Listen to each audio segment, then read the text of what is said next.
I cannot believe it's been one whole year since the release of this game, and it seems like the content is never ending.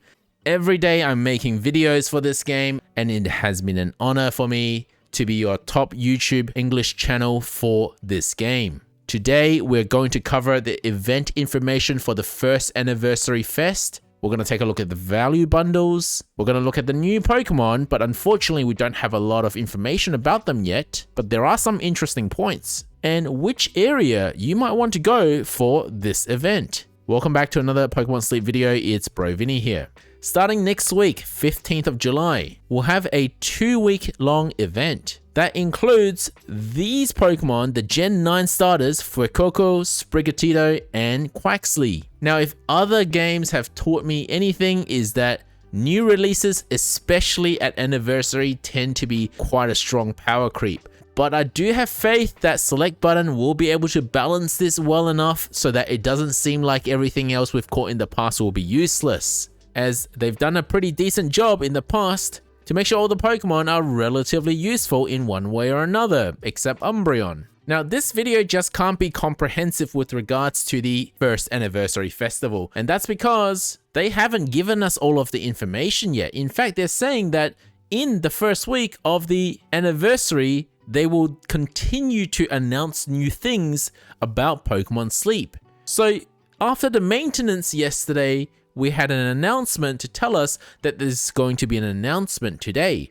Today's announcement is telling us that there will be announcements during next week. And I would also encourage you not to just look at the outline of this information. And that's because there's something that's a little bit misleading. In the outline, it tells you that there will be various bonuses, having Pokemon that arrives for sure to have Hungry during the event, and having mini candy boost feature, etc. But if you actually look at the details of the event information, you'll find that each week of the event actually has different bonuses. So we're going to scroll right down to the bottom where the actual bonuses are described. Now, every day for the 2 weeks of the event, starting from the 15th, ending on the 29th, Pokemon can spawn outside of their sleep type. So even if you don't get the right sleep type, you might encounter the new Pokemon anyway, like Sprigatito, Fuecoco, and Quaxly. And for every day of the event, Research EXP will be multiplied by 1.5 times. Is this a hint that the player rank cap is going to be unlocked soon? And perhaps that also means that the Pokemon level cap will be unlocked, potentially taking us to unlock level 60 ingredients.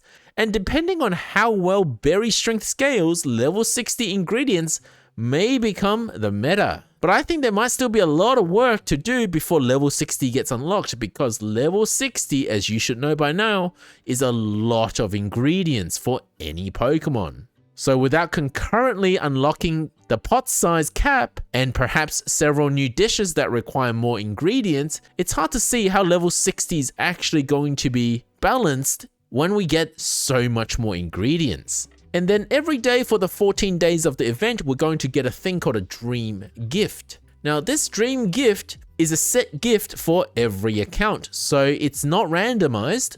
But if you're not logging in every day of the event, you can miss out on some gifts. So make sure you log in every day of the event.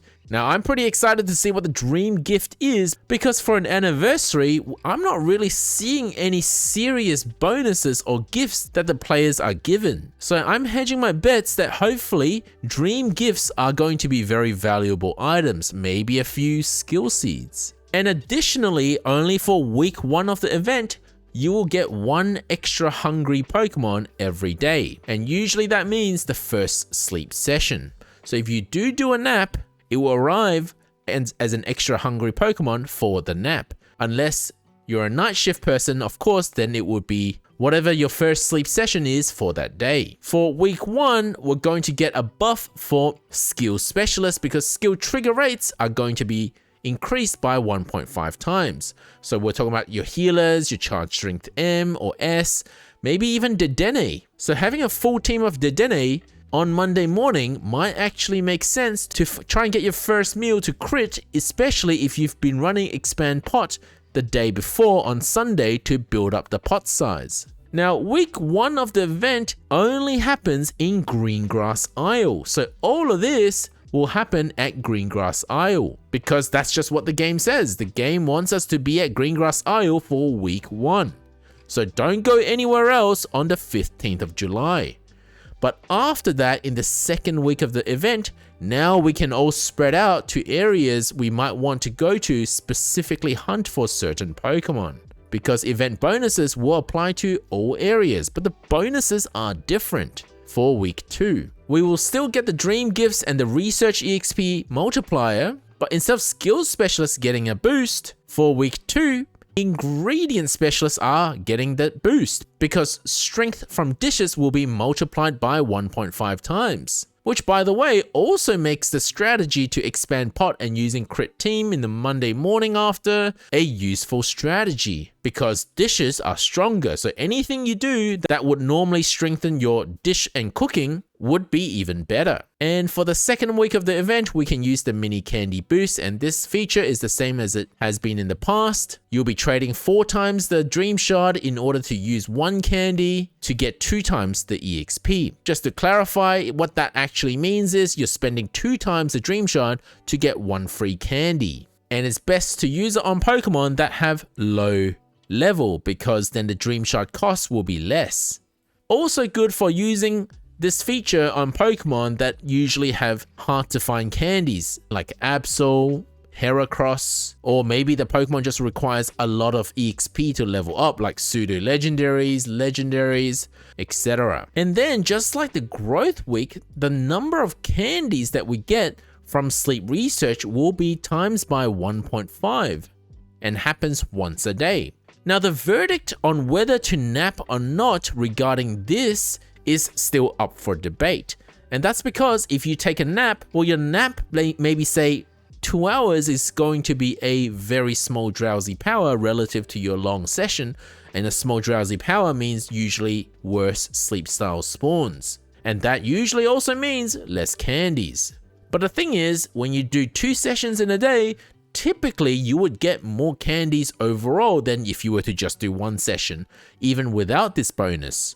And I've asked Rainanix about this before, but we don't currently have a calculator that can have a sliding scale to show you what happens to your average candy count from doing 1 or 2 sessions and in terms of how much sleep score you have in each session. Regardless, my main tip here is, look, it's probably still best to do a nap because you can maintain good energy throughout the day and you also overall get more spawns, which will be great for this event if you want to catch the new Pokemon. But since we're going to be getting the 1.5 times multiplier on candies, what will be a good idea is to have your nap a bit longer than usual. So if you normally do like a 20-80 split on your nap and your long session, maybe do a 30-70 or 40-60 split. Just make sure the energy levels are maintained fairly well throughout the week. And all of this information is summarized here in this infographic by Banana Tanks, which you can find over on my Discord under a new channel now called Infographics Events. So if you click on that, you'll have the infographic there. And there's one more bonus feature during this event, and that is a greater appearance rate in both weeks about certain Pokemon. Now, Banana Tanks made a second infographic to summarize that to show you which Pokemon can spawn where, and these Pokemon, the Gen 9 starters, will have a boosted spawn rate in each of their respective areas. But just to clarify one point that isn't immediately obvious is that in week 1, you don't have a boosted spawn rate of any of the evolutions. So even though we're all at Greengrass Isle and Sprigatito's evolutions can spawn at Greengrass Isle, only its base evolution will have a boosted spawn. I don't think this matters that much for anybody because it's good to catch base evolutions anyway, but it might make sense to try and catch more in the first week because in the second week, you're going to get boosted spawns off their evolutions, and generally speaking, catching at base evolution is better. In some cases, for berry specialists, it's actually better to catch them at full evolution, but that's a very niche consideration. Generally speaking, I would recommend catching at base evolution. So in the second week, all of the evolutions and the base forms will be boosted spawns, but it depends on where you go whether you can actually encounter them. Now, none of the new Gen 9 starters will spawn at Snowdrop Tundra, so don't go to Snowdrop Tundra for the second week. By the sounds of the event information though, you'll still get your dream gifts and so on at Snowdrop, but you just won't get any of the new Pokemon. So which area should you go to in the second week of the event? As usual, I try to avoid Greengrass Isle because events just happen over there way too much, so the area bonus tends to get capped out, so avoid Greengrass Isle where you can. But also, if you spread out your hunt for the 3 different starters, you're not going to be building that friendship level up quick enough compared to hunting one specific Pokemon at a time.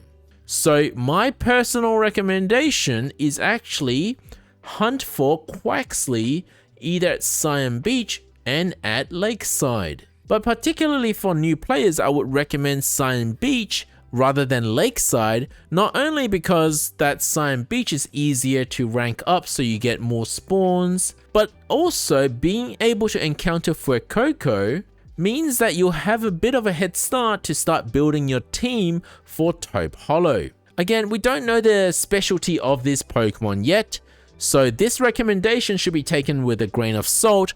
Regardless, Quaxly should come first, and the obvious reason is that Suicune event may not be that far away. So if you're over at Cyan Beach, you can hunt more water types to help build your Suicune team, maybe get more Totodile, get Quaxly, or whatever it is that you need to help you prepare for Suicune event. I would even recommend that in week 1, you already start focusing on Quaxly so that you can get that friendship level up sooner and try and get more gold skills so that you have a better chance at getting berry finding or helping bonus. Again, it really depends on what specialty these Pokemon will be, but berry finding, helping bonus will both be powerful skills to help you with Suicune event. Once you get to friendship level 10, you're guaranteed a gold skill at the level 10 sub-skill slot for every subsequent catch. But don't forget that there will likely be a water event before the Suicune event as well,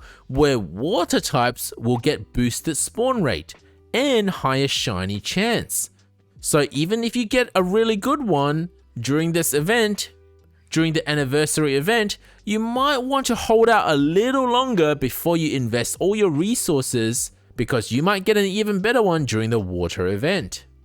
Now, if you happen to catch a really good Quaxly, and you don't think there's any chance of you improving on it, you're done with the Quaxly line, my next recommendation would be either you focus on Fuecoco at Taupe Hollow. There's less variety of the new Pokemon there, Fuecoco being the only one able to spawn at Taupe Hollow, so then you can build up your friendship level even quicker compared to the other new Pokemon. Or you can also go for Sprigatito at Lakeside, considering that Entei event is behind us now, so maybe you don't need another fire type.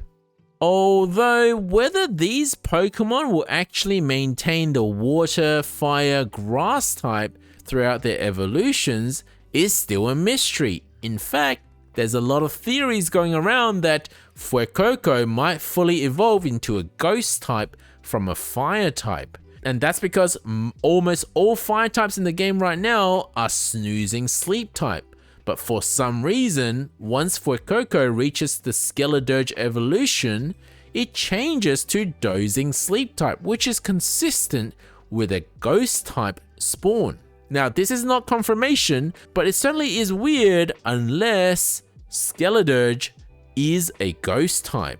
But if Skeledirge is a ghost type, is Meowscarada gonna be a dark type? And could Quaquaval be a fighting type instead of a water type? If that's the case, all of these recommendations will have to change once we find out what they are. And you can find this information in the in-game news. If you scroll down to the bottom, you'll see that Fuecoco and Crocodile are snoozing type consistent with fire types, but then suddenly its evolution actually joins the dozing type sleep type. Regardless, once we find out more about these Pokemon, we'll be doing an update video in case the recommendation changes. But for now, I would say focus on Quaxly, build up that friendship level one starter at a time rather than spread out your catches, just so you can start getting gold skills for that level 10 slot. Next, we're going to look at the Pokemon befriending bundles of this event. And to be quite frank, unless you really like the new Pokemon for whatever reason, they seem like a pretty average value bundle. So for 1500 diamonds, you get 7 Poke Biscuits and 7 Great Biscuits, and it's the same for any of the 3 bundles. But what's different is you can get 2 of each new Pokemon's incense, and you get their candies as well.